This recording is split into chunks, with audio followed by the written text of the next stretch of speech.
Philippines లో MBBS చదవాలనుకుంటున్నారా? ఫ్రీగా వెళ్లి చూసి నచ్చితేనే ఎంబీబీఎస్ అడ్మిషన్ తీసుకోండి.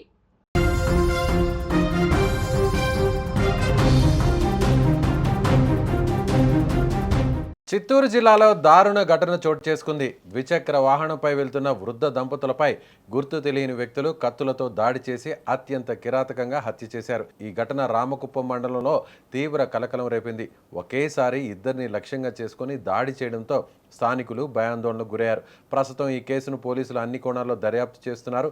రామకుప్పం శివారు బందార్లపల్లె గ్రామానికి చెందిన 65 ఏళ్ల వెంకటేశు బోరు మోటార్ మెకానిక్గా పనిచేస్తూ ఒక షాప్ నిర్వహించేవారు. బందార్లపల్లితో పాటు రామకుప్పం వైఎస్ఆర్ సర్కిల్ సమీపంలో కూడా ఆయనకు ఇల్లు ఉంది. ప్రతిరోజు పగలంతా షాప్లో పనులు చూసుకొని బందార్లపల్లిలో భోజనం చేసిన అనంతరం రాత్రి వేళ తన భార్య పార్వతమ్మతో కలిసి రామకుప్పంలోని ఇంటికి వెళ్లడం ఆయనకు అలవాటుగా ఉండేది. అయితే ఎప్పటిలాగే శుక్రవారం రాత్రి కూడా వెంకటేషు ఆయన భార్య పార్వతమ్మ ద్విచక్ర వాహనంపై రామకుప్పం బయలుదేరారు. రాత్రి సుమారు 8:30 సమయంలో శాంతినికేతన్ స్కూల్ సమీపానికి చేరుకోగానే గుర్తు తెలియని వ్యక్తులు వారి బైక్ను అడ్డగించారు. దుండగులు ముందుగా వెంకటేష్ పై కత్తులతో విచక్షణారహితంగా దాడి చేసినట్లు పోలీసులు తెలిపారు.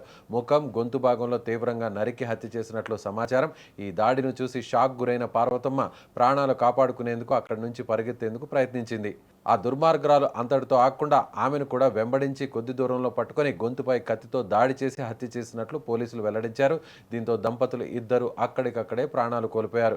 సమాచారం అందుకున్న వెంటనే Kuppam rural CI Mallesh Yadav, Ramakuppam SI వెంకటమోహన్తో పాటు పోలీసు సిబ్బంది సంఘటనా స్థలానికి చేరుకుని పరిశీలించారు. మృతదేహాలను పోస్ట్ మార్టం నిమిత్తం కుప్పం గవర్నమెంట్ హాస్పిటల్కు తరలించారు. ఘటన జరిగిన ప్రాంతాన్ని పోలీసులు తమ ఆధీనంలోకి తీసుకుని ఆధారాలను సేకరిస్తున్నారు. ఈ జంట హత్యల వెనుక అసలు కారణం ఏమిటన్నది ఇప్పటికీ స్పష్టంగా తెలియలేదు. హత్య జరిగిన తీరును బట్టి కిరాయి హంతకుల ప్రమేయం ఉండొచ్చని పోలీసులు ప్రాథమికంగా అనుమానిస్తున్నారు. కొందరు ఒక వ్యక్తే ఈ హత్యలకు పాల్పడ్డాడని చెబుతుండగా మరికొందరు 4 వ్యక్తులు ముసుగులు ధరించి ఆటోలో వచ్చి దాడి చేసి అనంతరం అదే ఆటోలో పరారయ్యారని చెప్పినట్లు సమాచారం. మరోవైపు కుటుంబ సభ్యులు, గ్రామస్తులు చెబుతున్న వివరాల ప్రకారం వెంకటేష్కు దాయాదులతో కొంతకాలంగా భూ వివాదం ఉన్నట్లు తెలుస్తోంది.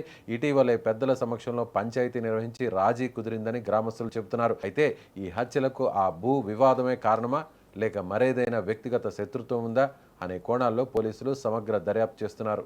చిత్తూరు జిల్లా రామకుప్పంలో జంట హత్యలైతే కలకలం రేపింది. వెంకటేషు, పార్వతమ్మ జంట హత్యలైతే కలకలం రేపింది. అయితే వ్యవసాయ బావి దగ్గర అయితే ఎవరైతే వెళ్తున్నారో వెంకటేషు, పార్వతమ్మ వాళ్ళని కొంతమంది దుండుగులు అటాక్ చేయడం అయితే జరిగింది. అటాక్ చేయడంతో వెంకటేషు, పార్వతమ్మ అయితే అక్కడికక్కడే మృతి చెందడం అయితే జరిగింది. అయితే ఆ మృతి వెనకాల ఎవరైనా కారణాలు ఉన్నాయా ఏమి అనేది కూడా ఆరా తీస్తున్నారు పోలీసులు.